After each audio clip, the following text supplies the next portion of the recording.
Now, that is just another case of how technology is changing government's ability to keep secrets from leaking out. We want to get more perspective on this now from a man who has actually hacked computer systems at large corporations.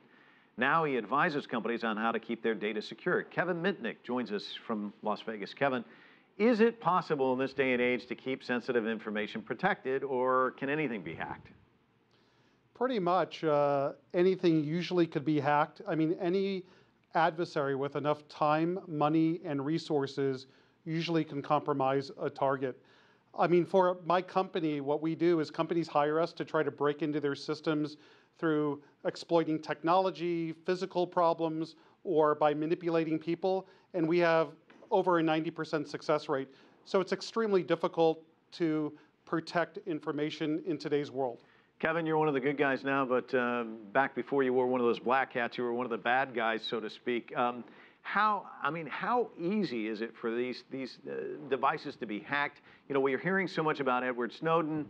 Back in Watergate days, it was the #2 guy at the FBI who was leaking information to reporters. Now, Edward Snowden, he didn't even work for the FBI. He was a government contractor, low-level contractor. It seems information's out there. It's available to a lot of people now.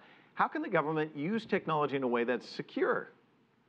Well, the issue with Snowden is he was a system administrator, and system administrators are given elevated privileges to do their work on the computer systems. So he had the privileges to get into probably a number of computers and all the files on those computers because that was part of his job.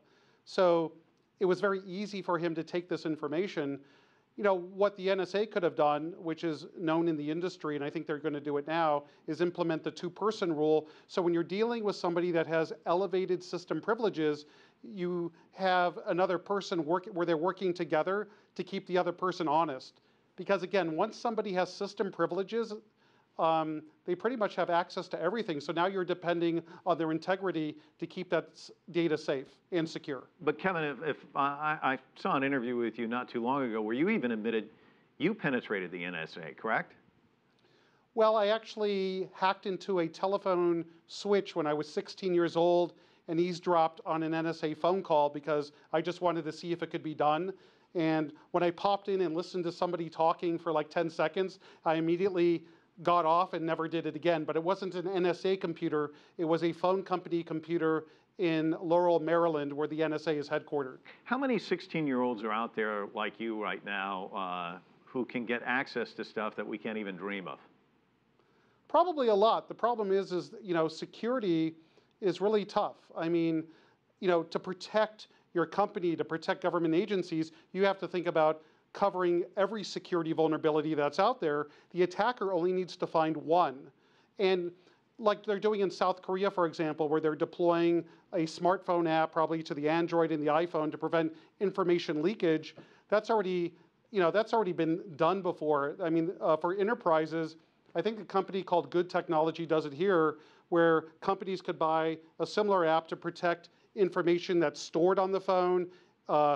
If you go to a website like a bank and you're entering your username and password, it secures that. If you're working with an application, this stuff has already been done, but has somebody actually taken the time to actually try to break that application?